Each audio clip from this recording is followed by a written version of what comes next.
Today's journey is to Inchcolm Island and begins at midday in South Queensferry, right under the mighty Forth Bridge. It's late October 2020 and that means this is the last weekend of the season for this trip.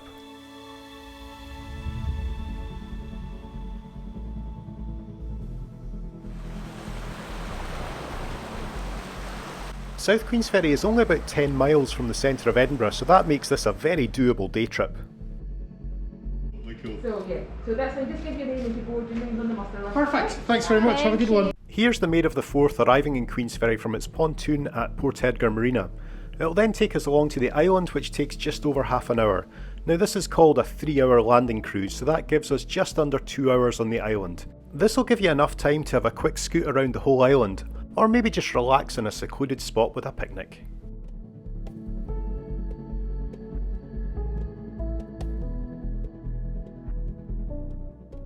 The Maid of the Forth is a cracking little ship and it's more than comfortable for the choppy waters of the River Forth.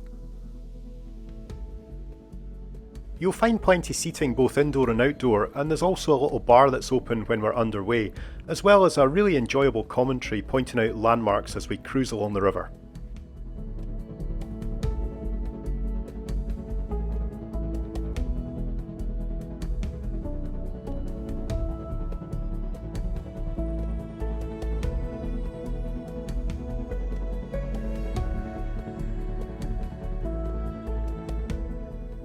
As for us though, we were far too busy filming to sit down, and we certainly squeezed a lot into these 3 hours.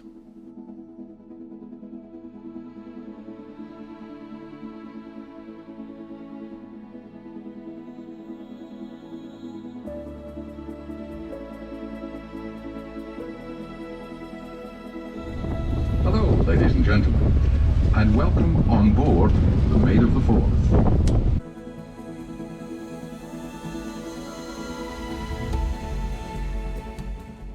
One of the highlights of the whole cruise comes early as we sail under the Forth Bridge. This world famous cantilever bridge was opened in 1890, it's a UNESCO World Heritage Site as well as being voted Scotland's greatest engineering achievement, and it's not difficult to see why.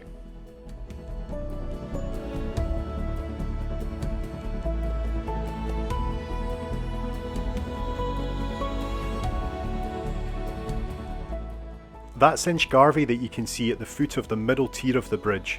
It's one of the Forth's many islands that resembles a warship, by design rather than coincidence. Today it's a bird colony, so you're not permitted to land on this island.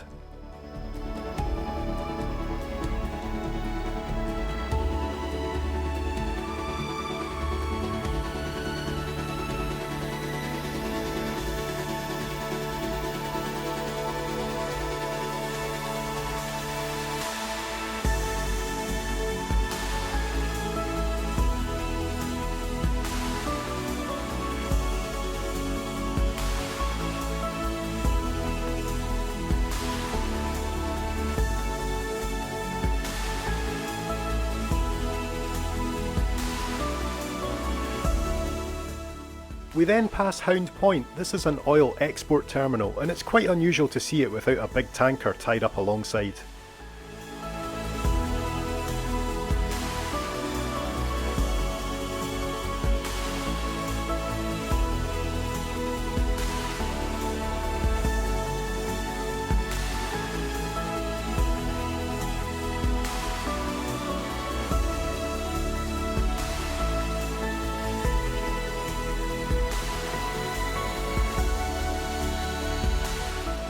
As we approach the island, just off the left hand side you'll see a couple of rocky outcrops. This one's called the Haystack.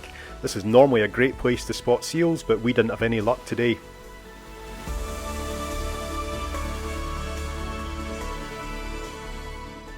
With our destination off our starboard bow, we're now sailing up Mortimer's Deep, the deepest channel of the River Forth.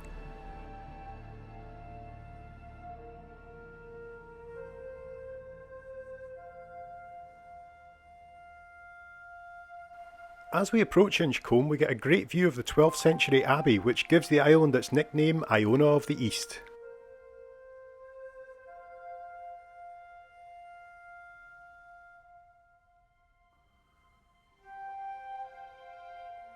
Private boats are also welcome to dock at Inchcolm, and I can remember as a kid when we would come here and spend all day exploring, so it certainly brought back some memories.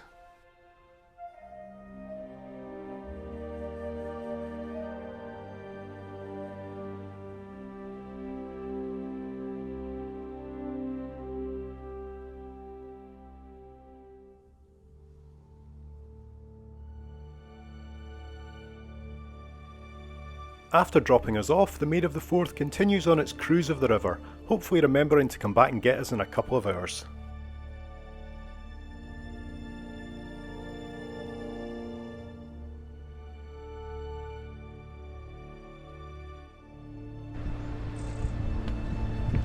More steps. I always seem to be climbing up steps. When you first arrive, my top tip is don't go straight to the Abbey, that's where everyone else is going to go. So we headed to the easternmost point of the island. Now there's a few different ways to get there, but by far my favourite way is through this spooky tunnel.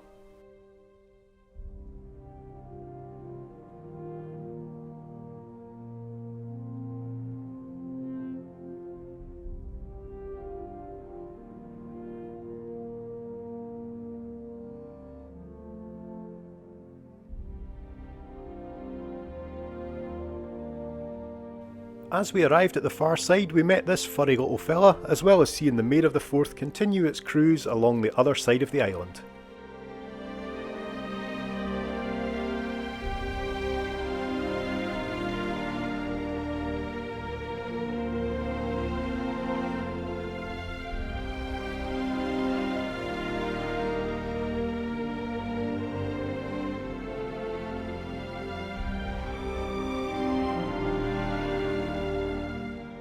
Over here it felt like we had the whole world to ourselves, and we also had some pretty cool views out over Edinburgh.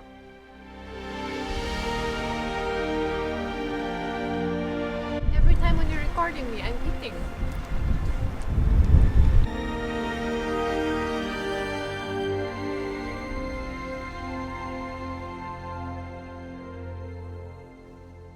Now I've always had the dream to live on an island, and to be honest with you, I'll just take one of these. They look pretty much ready to move straight in.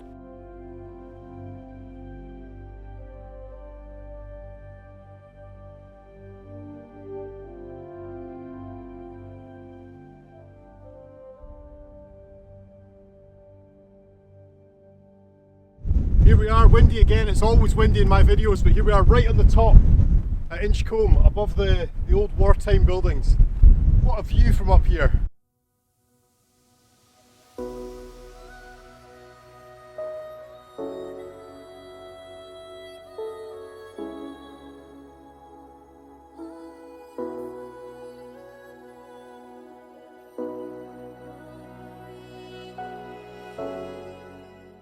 You'll find these wee sandy beaches at either side of the narrowest point of the island, a great place to pick up some sea glass or pottery.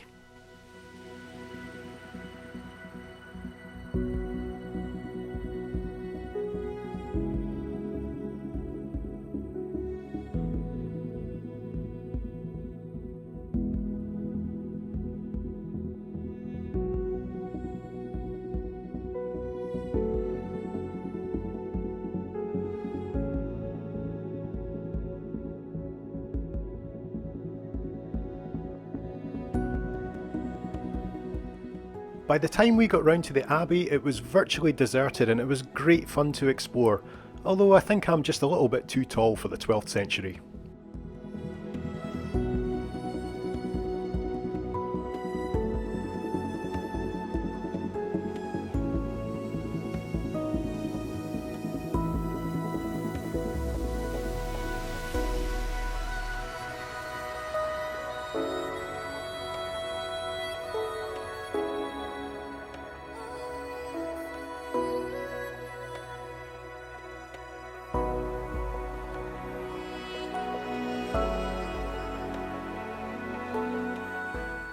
I'll tell you what though, these Canons certainly had a beautiful place to call home, and this is the refectory where they would meet to eat their dinner in complete silence.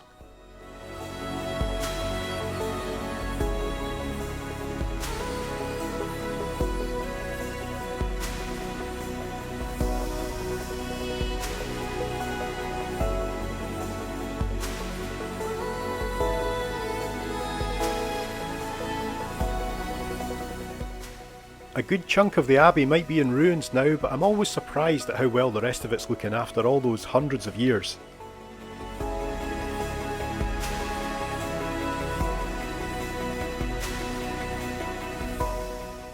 Unfortunately, the narrow spiral staircase up to the tower is closed at the moment. You couldn't do much social distancing here.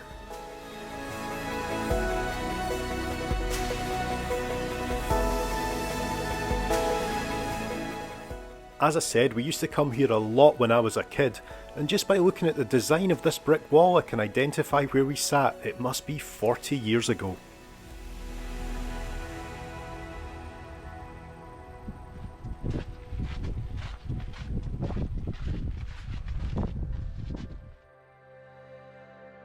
Beyond the abbey we headed out to the rugged west coast of the island.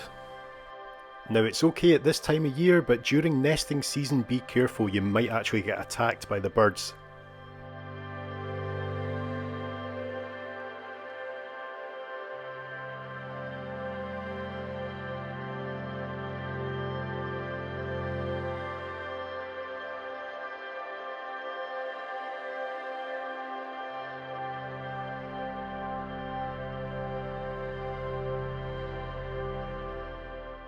Towards the end everything gets just a wee bit narrow, but I was determined not to let that stop me.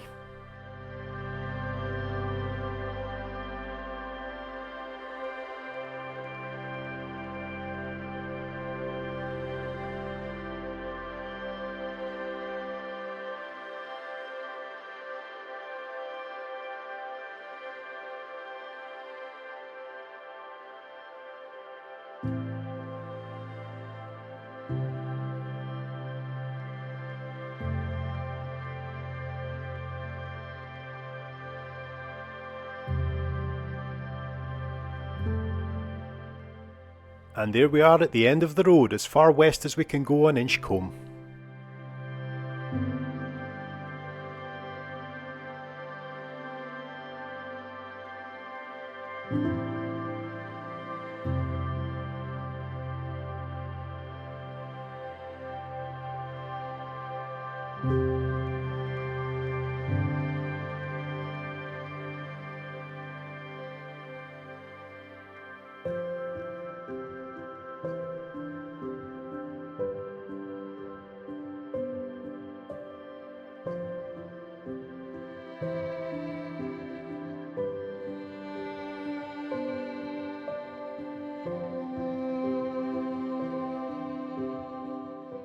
All the old wartime buildings are open and safe to explore, and as you can see here, people have been doing just that for well over 50 years.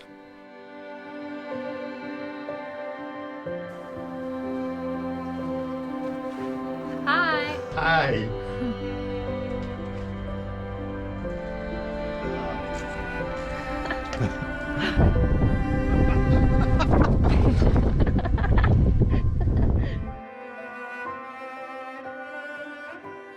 Apart from all the birds, Inchcolm is home to only 2 humans, caretakers from historic Scotland. Fair to say I'm a wee bit envious.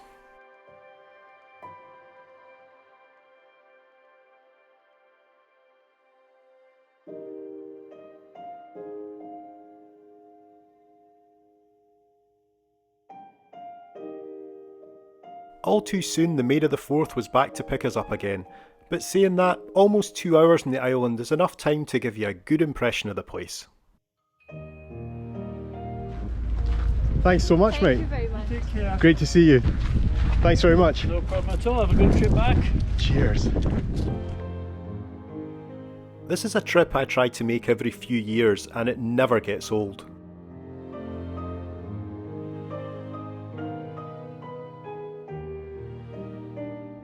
As we pulled away, I couldn't help but wish I could hide away somewhere and stay overnight.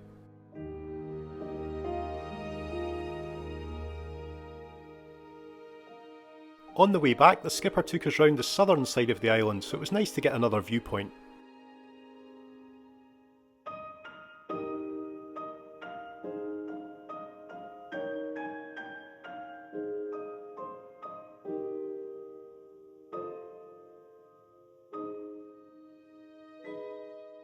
we sailed back into a big sun as Inchcolm disappeared behind us.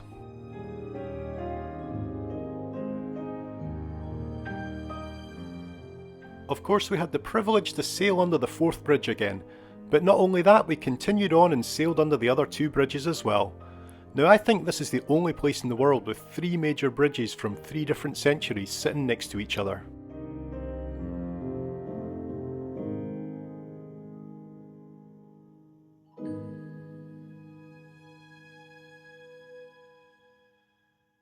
Here you can see some slightly bigger cruise ships sitting idle at Rosyth Dockyard.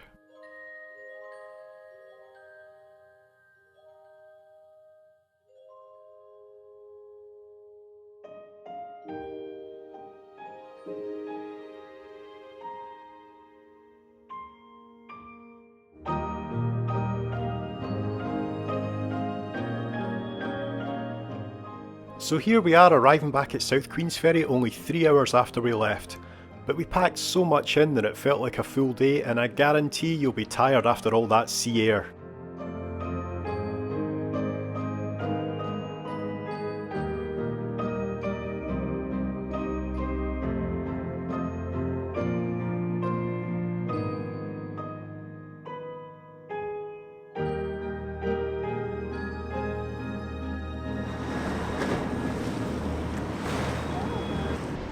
You happy?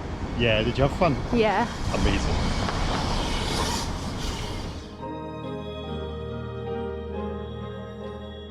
Thanks so much for watching, and for those of you who are new to my channel, be sure to subscribe so you don't miss future videos. Thanks again, and see you soon.